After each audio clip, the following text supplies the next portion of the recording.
Assalamualaikum warahmatullahi wabarakatuh. Halo teman-teman semua. Perkenalkan, nama saya Nur Rahma Rabi Asya dengan NIC CP232 dari Studi Independen Bersertifikat PTSI MSc BB7 dari Universitas Negeri Gorontalo. Pada hari ini saya akan melakukan bagaimana cara melakukan fitur modul manufaktur, yaitu tentang pengaturan dan penggunaan modul manufaktur, dan pembahasan berikutnya akan saya jelaskan setelah ini. Dan yang pertama, kita akan melakukan install dan konfigurasi pada modul manufaktur, yaitu teman-teman silakan install terlebih dahulu modul manufakturnya. Kemudian yang kedua, kita akan melakukan bill of material. Bill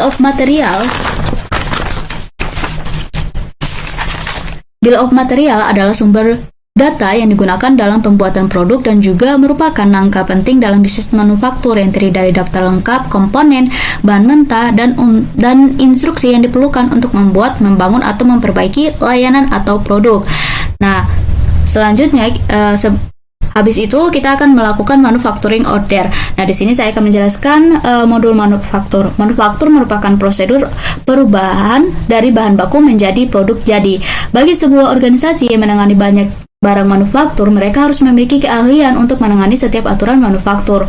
Modul manufaktur pada ODO membantu pengguna untuk mengatasi kerumitan pada saat proses produksi, mengatur bill of material, merancang rencana produksi, memantau proses produksi, dan sebagainya. Oke, langsung saja kita ke bagian modul manufaktur.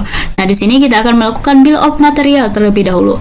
Nah, bill of material kita akan melakukan klik new, dan di sini teman-teman silakan masukkan produk.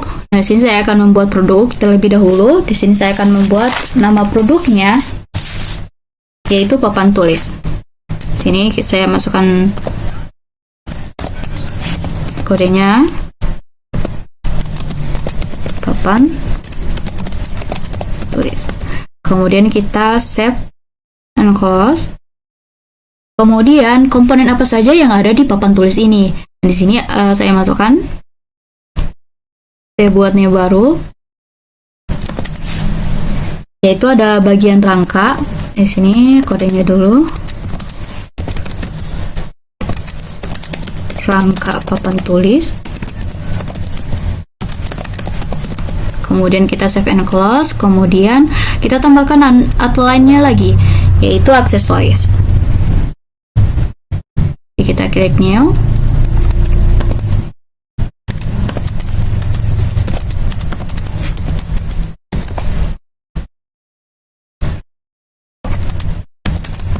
Aksesoris papan tulis. Oke, kita save and close. Kemudian kuantitinya kita taruh jadi 5. Ini juga 5. Nah, kemudian untuk BOM tipenya itu kita memilih manufaktur types produk. Nah, di sini juga saya akan melakukan BOM tipenya. BOM tipenya, di sini saya juga akan melakukan create BOM tipe dalam bentuk kit.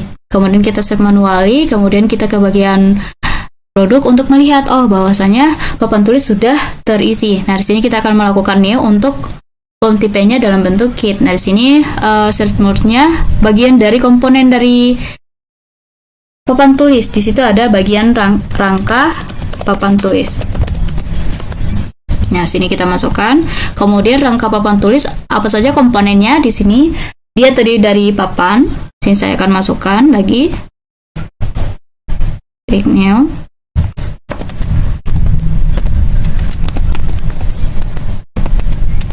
Papan. Kemudian save and close. Kemudian tambah lagi search mode-nya. Kita buat lagi kodenya, yaitu bingkai kayu. Bingkai kayu. Oke, kita save and close. Kemudian bagian kuantitinya silakan teman-teman isi ini, terserah kalian. Ini saya akan selaraskan saja dengan lainnya. Kemudian BOM tipenya dalam bentuk kit. Kemudian kita save manually. Setelah itu kita ke bagian produk untuk melakukan lagi bill of materialnya dalam bentuk, tadi kan udah bagian rangka, sekarang kita ke bagian aksesoris. Di sini saya cari dulu aksesorisnya, aksesoris papan tulis. Kita lihat saja di bawah.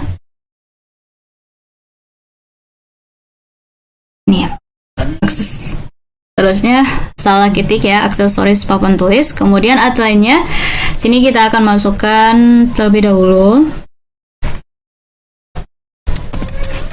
yaitu terdiri dari cat kodenya, kemudian itu cat papan tulis, kemudian kita save and close. Kemudian outline-nya lagi, yaitu kita buat lagi, yaitu penyangga dinding.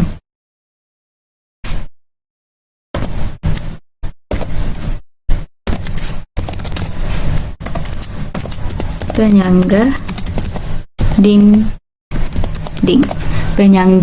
Oke, save and close. Kemudian kuantitinya kita taruh 5. Ini juga 5. Nah, di sini kita taruh bom tipenya dalam bentuk kit. Kemudian kita save manually. Setelah kita melakukan save manually, kita lihat terlebih dahulu. Nah, sini sudah tertulis untuk daftar papan tulisnya, rangka papan tulis, dan juga aksesoris papan tulisnya. Kemudian kita ke bagian konfigurasi. Untuk melakukan manufacturing, kita harus checklist unlock manufacturing order, juga allocation report format manufacturing order. Nah, ini berfungsi kalau untuk unlock manufacturing order itu berfungsi untuk mengubah jumlah bahan baku yang dikonsumsi dalam proses produk tanpa memerlukan persetujuan terlebih dahulu. Kalau allocation report, yaitu allocation report for manufacturing order, itu berfungsi untuk melihat dan mengalokasikan kuantitas barang diproduksi berdasarkan manufacturing order. Kemudian kita save. Setelah save, kita ke bagian operation manufacturing order. Nah, di sini kita akan melakukan neo. Di sini kita masukkan produk yang sudah kita buatkan di bill of material, yaitu papan tulis.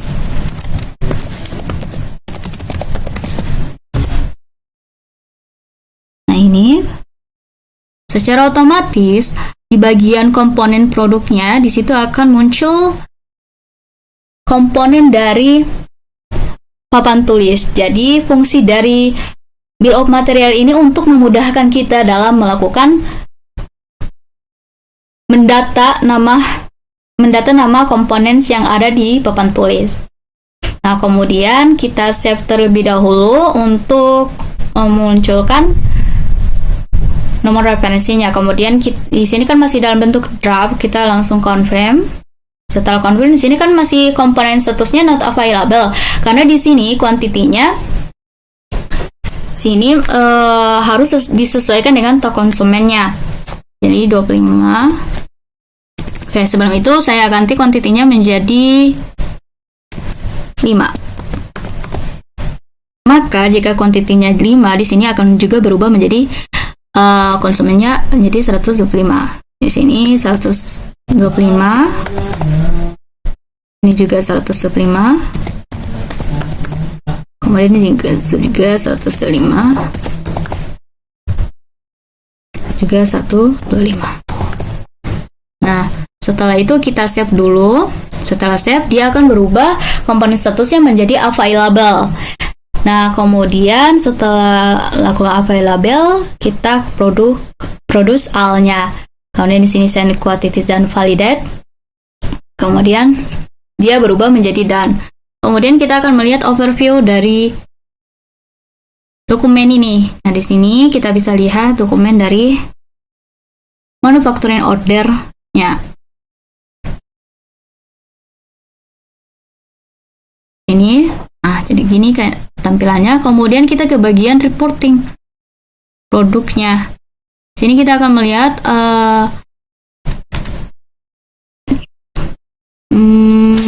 papan tulisnya.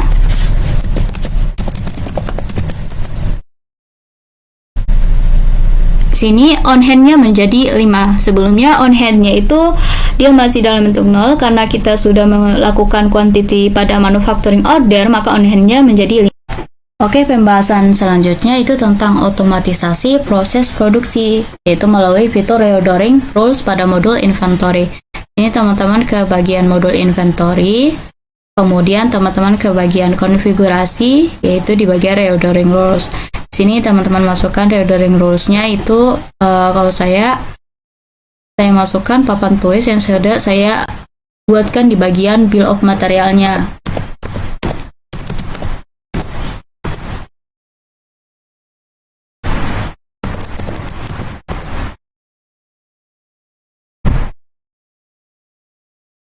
Ini. Kemudian minimum quantity adalah jumlah produk minimal yang harus ada pada inventory. Ini saya taruh 5. Kemudian maksimal quantity jumlah produk maksimal yang disimpan pada modul inventory. Nah, di sini bisa jika di sini minimum quantity-nya 5 dan maksimum quantity-nya 12 dan stoknya adalah 4, artinya sistem akan secara otomatis men-suggest untuk melakukan procurement sebanyak 8. Nah, 8 itu dapat dari mana? Itu 12 dikurangi 4. Nah, kemudian otomatisasi pemesanan dengan otomatisasi perusahaan dapat memastikan bahwa stok selalu tersedia sesuai kebutuhan. Dalam contoh ini, jika perusahaan tidak melakukan pemesanan ulang, mereka akan mengalami kekurangan stok ketika permintaan tiba-tiba meningkat. Kemudian, dalam konteks ekonomi digital, data penjualan dapat dianalisis untuk memprediksi permintaan di masa yang mendatang. Jika analisis menunjukkan bahwa permintaan meningkat, sistem dapat menyesuaikan jumlah pemesanan ulang berdasarkan tren tersebut. Oke, selanjutnya, karena kita sudah melakukan reordering rules, kita akan melakukan integrasi analisis data untuk prediksi permintaan pada modul sales dan juga modul inventory. Nah, di sini kita akan melihat dulu di bagian modul sales untuk di bagian laporan terhadap data penjualan. Nah, di sini kita ke bagian reporting, kemudian sales, kemudian list, dan kita akan melakukan import terhadap data tersebut. Nah, kemudian kita ke bagian modul inventory. Di sini kita akan melihat juga gimana sih laporan dari stok yang dikeluarkan oleh inventory ini. Di sini kita ekspor all juga. Nah, kemudian kita buka terlebih dahulu untuk sales analisisnya. Nah, di sini berdasarkan dari data yang ada, item dengan total penjualan tertinggi yaitu Ecom 11, yaitu kabinet with doors dengan total 77.700. Nah, mengingat bahwa Ecom 11 kabinet with doors merupakan produk dengan nilai penjualan tertinggi, perusahaan dapat memprioritaskan produksi produk ini untuk memenuhi permintaan pasar yang lebih tinggi. Nah, kemudian ada juga ya untuk yang urutan yang kedua yang paling banyak dipesan yaitu acoustic block screen, akan tetapi total penjualannya itu tidak sampai kayak dengan kabinet with doors-nya. Ini ada acoustic block screen-nya itu sebanyak 12. Itu dipesan oleh si customer. Kemudian kita ke bagian inventory. Nah, di sini kita akan melihat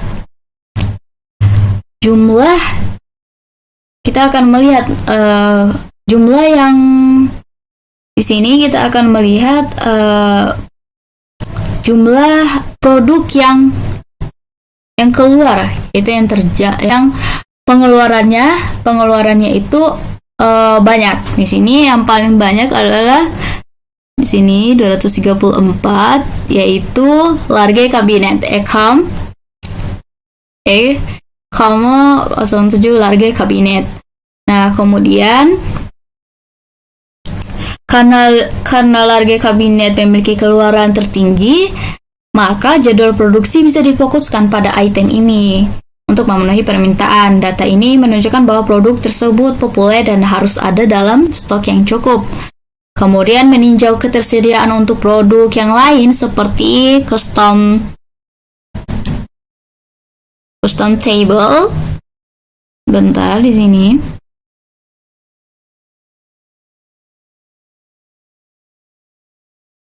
Costable table. Ini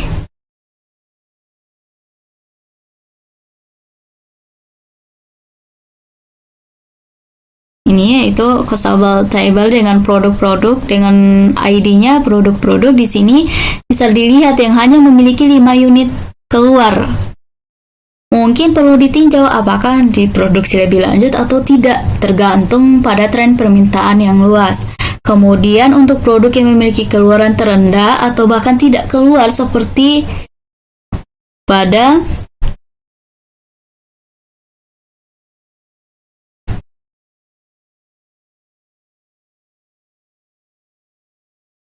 ini bentar.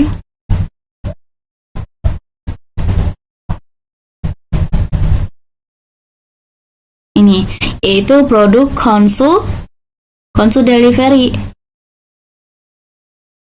For person desk itu tidak ada sama sekali, dia 0 saja, dan perusahaan dapat mempertimbangkan untuk memperhentikan produksi atau menawarkan promosi untuk meningkatkan penjualan.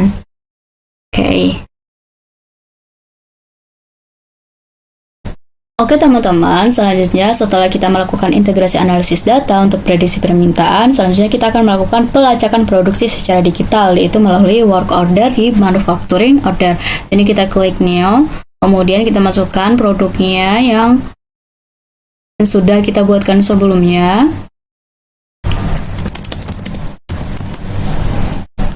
Nah, di sini saya akan memasuki papan tulis. Kemudian di sini ada komponennya, kita ke bagian work. Nah, di sini outline-nya manual assemble. Itu yaitu perakitan manual, kemudian assemble work counter-nya itu assemble line 1. Durasinya berapa? Misalnya untuk pembuatan papan tulis misalnya mencapai waktu 60 menit misalnya.